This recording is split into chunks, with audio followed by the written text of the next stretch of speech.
श्री स्वामी समर्थ। सद्गुरु श्री स्वामी समर्थ महाराज की जय।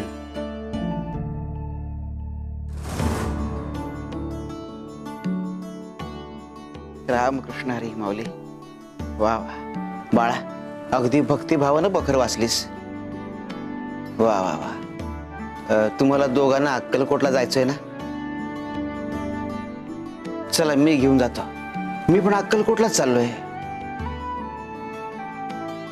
मी स्वामींचा जवळचा सेवक आहे। मला स्वामींनी सांगितलं होतं तुमच्याकडून ही सेवा करून घ्यायला, तेवढं मी केलं। आता स्वामींचा निरोप आलाय, तुम्हाला अक्कलकोटला बोलवलंय। चला जाऊ आपण। आता आपण जाताना जंगलाची वाट आहे, वाटेत दरोडेखोर असतात, तेव्हा तुझ्या अंगावरचे हे दागिने हे माझ्याकडे दे। मी या पिशवीत जपून ठेवतो आणि अक्कलकोटला पोहोचलो की तुला परत देऊन टाकतो। स्वामींच्या नावानं गोरगरिबांना अन्नदान करावं लागेल, किमान 100 जणांना। महाराज, पण आमच्याकडे पैसेच नाहीये। तरी स्वामी व्यवस्था करतातच। कधी कधी ती व्यवस्था दागिन्यांच्या रूपात असते। अगदी असंच बोलून गंगाधरने फसवलं होतं। हाही तसाच असेल तर? दागिन्यांसाठी ही सेवा भलतीकडे नेऊन सोडलं तर? नाही नाही, मी नाही देऊ शकत हे दागिने। अगं ऐक माझं, खरंच सांगतोय। नाही नाही, आम्ही अजून इथून निघणार नाहीये। आम्हाला अजून सेवा करायची। आम्ही इथेच थांबणार आहोत। जशी तुमची इच्छा। बाळा, तुला अजूनही पारख नाहीये। ज्याच्यावर विश्वास टाकायला नको होता त्याच्यावर विश्वास टाकला, आणि ज्याच्यावर विश्वास टाकायला हवा त्याच्यावर विश्वास टाकत नाही आहात। रामकृष्ण हरी।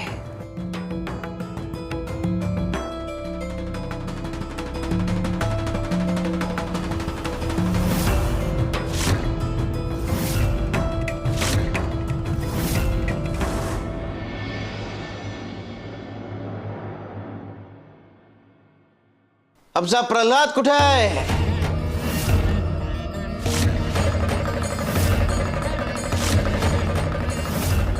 स्वामी, काय बोलताय तुम्ही? कोण प्रल्हाद? गयाताई, अहो प्रल्हाद म्हणजे तो खालच्या आळीचा प्रल्हाद असेल किंवा वरच्या आळीचा प्रल्हाद असेल, या दोघांपैकी कोणीतरी असेल। हा, आमचा प्रल्हाद कुठे आहे? बोलवा त्याला लवकर। प्रल्हाद कुठे आहे? प्रल्हाद, आमचा प्रल्हाद कुठे आहे? स्वामी, आपल्या स्थानावर प्रल्हाद नावाचा कोणीही व्यक्ती नाही। आपण म्हणालात तर गावात जाऊन मी प्रल्हाद नावाच्या व्यक्तीला बोलवून आणू शकतो। त्याचे वडील त्याला सोडत नसणार। स्वामी, कोणत्या प्रल्हादाबद्दल बोलताय तुम्ही? गयाताई, अहो आता मी सांगितले ना, त्या 2 प्रल्हादापैकीच कोणीतरी असेल। गोपाळ बुवा, जा तुम्ही दोन्ही प्रल्हादांना बोलवून घेऊन या। जा जा।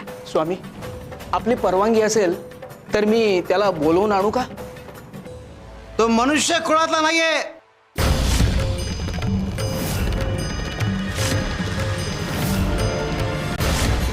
प्रल्हाद, अरे कुठे आहे आमचा प्रल्हाद?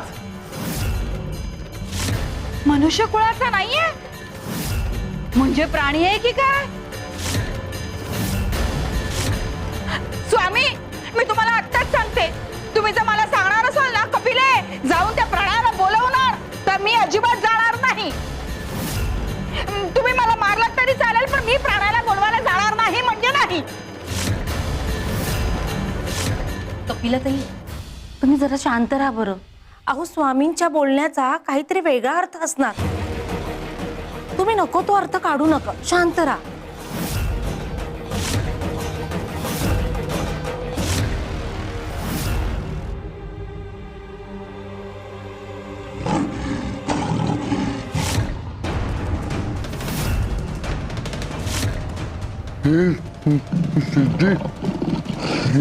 सिंहाची गर्जना. हो बाबा, पण हा सिंह गावात कसा येऊ शकतो? चला बाबा, आपण कुठेतरी आसरा बघूयात.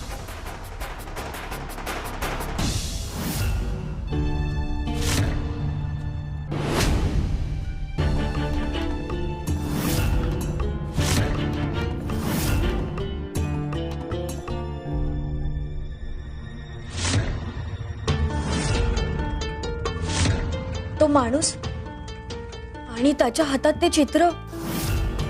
सिंहाचं चित्र ते, त्याच्या डोळ्यात काहीतरी आहे. हे प्रल्हाद, हे प्रल्हाद, कुठे आहेस तू? हे प्रल्हाद. बाबा, हा कोण प्रल्हाद? आणि त्या सिंहाचा चेहरा इतका तेजस्वी का वाटतोय? हा सिंह, ही गर्जना, प्रल्हाद, हे सगळे संकेत आहेत. हं.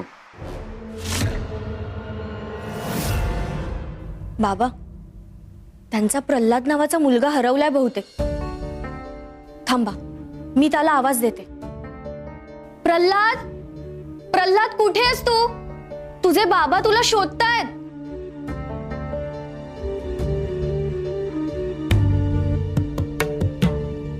बाबा, हा रस्ता पण ओसाड आहे, इथे कोणीच दिसत नाहीये. सिंहाचा चेहरा, प्रल्हाद. बाबा, आता जोपर्यंत आपण अक्कलकोटला पोहोचत नाही तोपर्यंत थांबायचं नाही. चला.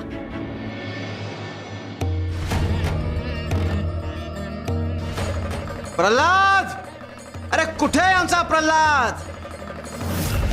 गोपाळ बुवा, अहो तुम्हाला माहिती असेल तर तुम्ही सांगा ना.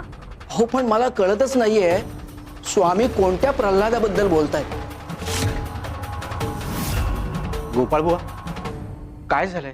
स्वामी केव्हापासून प्रल्हाद प्रल्हाद म्हणून हाक मारत आहेत. कपिलाताईंना वाटलं की गावातील खालच्या आळीतील प्रल्हाद असेल, पण स्वामी म्हणतात की ती मनुष्य कुळातली व्यक्ती नाही. कोण असेल? स्वामी कोणत्या गावकऱ्याला किंवा कुठल्याही प्राण्याला हाक मारत नाहीये. हा बाळपणा काहीही बोलत असतो. स्वामी भक्त प्रल्हादांना बोलवत आहेत. आपल्यातल्या भक्त प्रल्हादाला आवाहन करून जागृत करतायत. तशी भक्ती आपल्याही मनात निर्माण व्हावी यासाठी ते प्रयत्न करतायत. बाळप्पा भाऊ, तुम्ही जेव्हा आत्ता सांगितलं तेव्हा अर्थ उलगडला. बघा, मी तुम्हाला सांगितलं होतं की नाही, स्वामींच्या बोलण्याचा नक्कीच काहीतरी गूढ अर्थ असतो. तुम्ही उगाच नको तो अर्थ काढत होता. बाळा, जे तुला कळलं ते सिद्धी आणि राजारामला कळलंच नाही.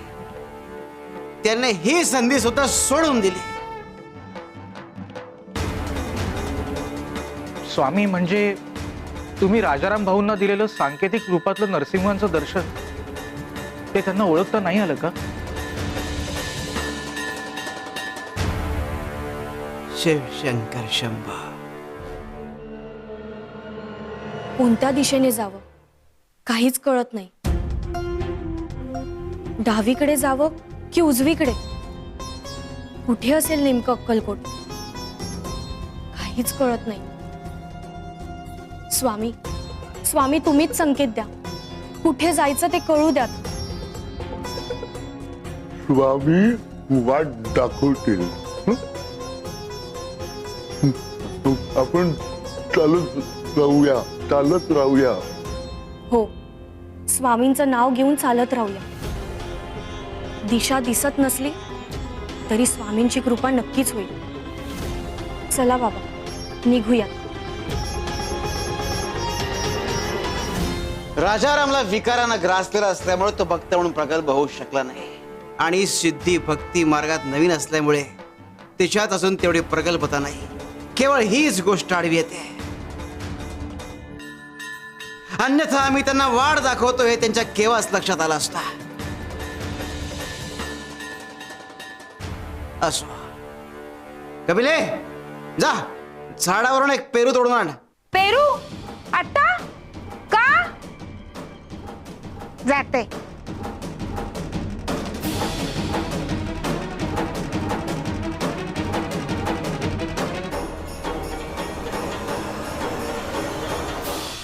स्वामींच्या प्रत्येक कृतीमागे काहीतरी शिकवण असते.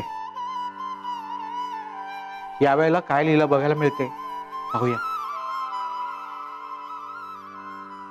आई आई आई गो, मेला तो. आई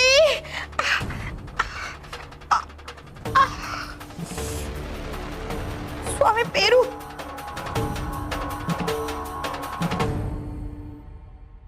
कपिलताई, काय झालं?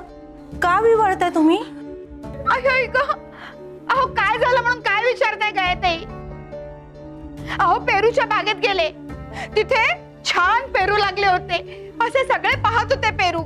आधी एक पेरू घेतला, त्याला सांगितलं की स्वामींनी सांगितलंय झाडाचा पेरू घेऊन ये. तेव्हा तेव्हा काही बोलला नाही. मग जरा मला दुसरा पेरू खावासा वाटला म्हणून दुसरा पेरू तोडायला गेले तर पाठीत धपाटा घातला मेल्याने. अहो केवढ्या जोरात घातलं होतं धपाटा. कपिले, यात चूक कोणाची आहे? तुमची. कपिला माई, अहो काय बोलताय तुम्ही आणि स्वामींसमोर बोलताय? नाही नाही, मला असं म्हणायचं नाहीये. माझ्या म्हणण्याचा अर्थ असा नाहीये. पण स्वामींनी जर जायला सांगितलं नसतं तर धपाटा नसताना मिळाला मला. कपिले, आम्ही काय सांगतो ते नीट ऐक. आम्ही तुला सांगितलं होतं फक्त एक पेरू तोडून आण, मात्र तू तिथे गेल्यावर तुला अनेक पेरू दिसले. मग तुला मोह झाला अनेक पेरू तोडण्याचा. आता डोळे पेरू तोडू शकत नाही म्हणून तुझे पाय तुला तिथवर घेऊन गेले. पायही पेरू तोडू शकत नाही तेव्हा ते काम हातांनी केलं. हात पेरू खाऊ शकत नाही तेव्हा खाण्याचं काम केलं तोंडाने. आणि पाठीची काही चूक नसताना पाठीला धपाटा खावा लागला. आणि अश्रू आले ते डोळ्यातून. कपिले, कर्माचा हा सिद्धांत आहे. ज्याला मोह झाला त्याला शिक्षा भोगावी लागते. राजारामच्या बाबतीतही हेच झाले कपिले. तो शिक्षा भोगतोय, सिद्धी त्याच्या अश्रू पुसण्याचे काम करते आणि आम्ही त्याचे विकार संपुष्टात आणण्याचा प्रयत्न करतोय. अगदी खरंय. जो मोहात पडतो तो शिक्षा भोगतोच, पण जो मोहावर मात करतो त्याला स्वामींची कृपा मिळते. कारण स्वामींचं कर्म न्याय्य आहे आणि कृपा हेच त्याचं फळ.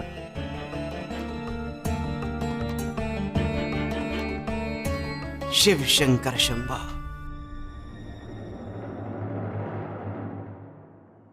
अरे बाबा, ही अक्कलकोट आहे जिथं स्वामींनी निवास केला होता. खरं बोलतोयस बाबा. अरे इथं येणं हेच मोठं पुण्य आहे. सगळ्यांच्याच भाग्यात नसतं हे. अगदी बरोबर बोललास बघ. अरे स्वामी जेव्हा बोलवतात ना तेव्हाच अक्कलकोटचा मार्ग खुलवतो बघ.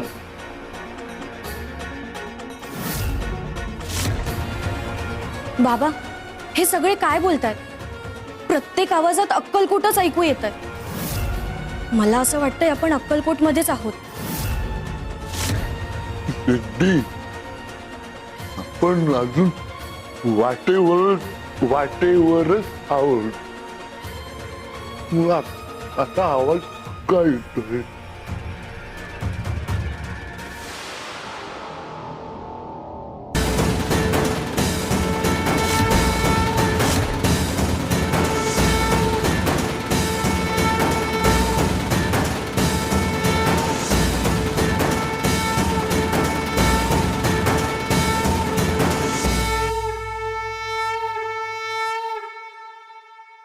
चला बाबा, आपण चालत राहूया.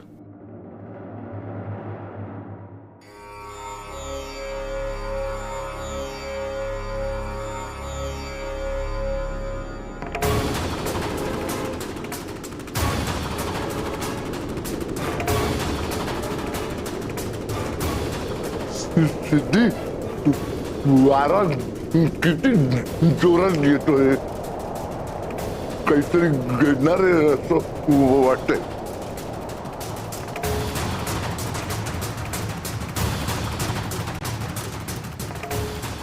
बाबा ते बघा समोर.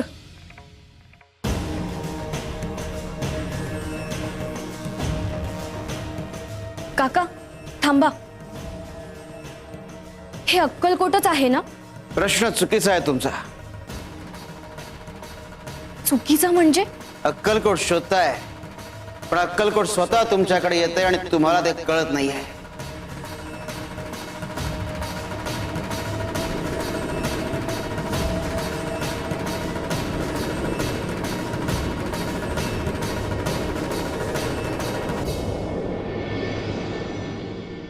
फुलाचा सुगंध आला. हो, पण हा गंध कुठून आला?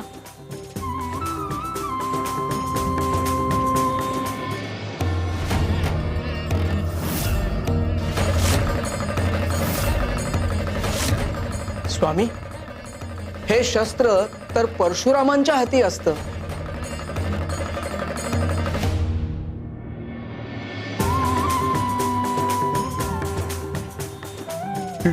काय बोलून गेले? आपण अक्कलकोट शोधतोय, अक्कलकोट आपल्याला शोधतोय.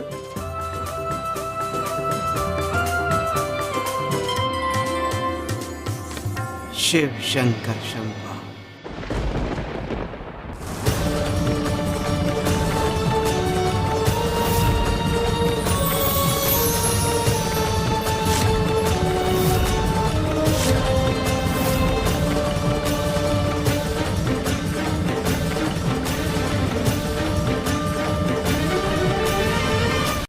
स्वामी, म्हणजे तुम्ही राजाराम भाऊंना परशुराम रूपाचं दर्शन घडवलं का?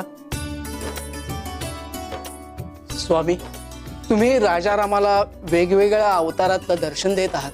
तेच भाग्य आम्हाला लाभलं असतं तर.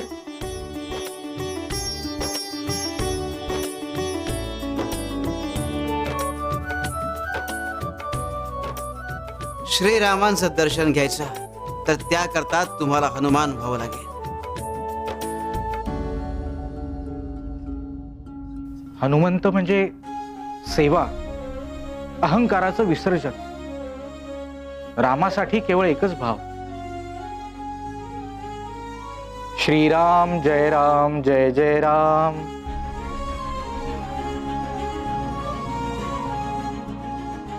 श्रीराम जय राम जय जय राम.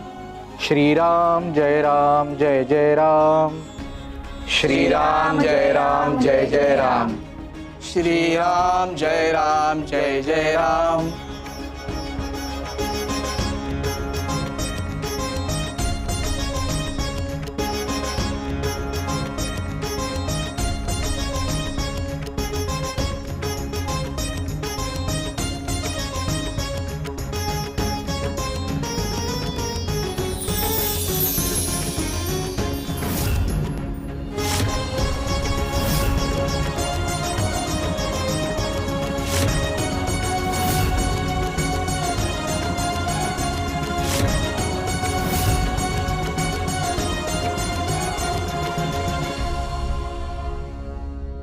प्रभू श्री रामचंद्र की जय. सद्गुरु श्री स्वामी समर्थ महाराज की जय.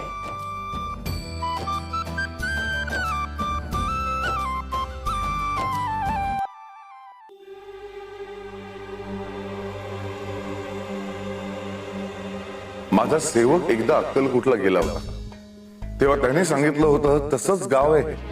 म्हणजे हेच आहे का अक्कलकोट?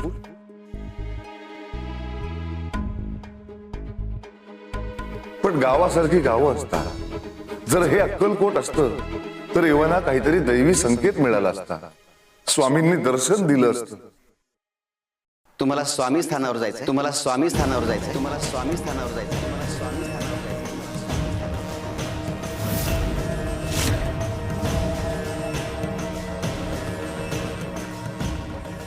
हो, आम्हाला स्वामींचं दर्शन घ्यायचंय. हो हो हो.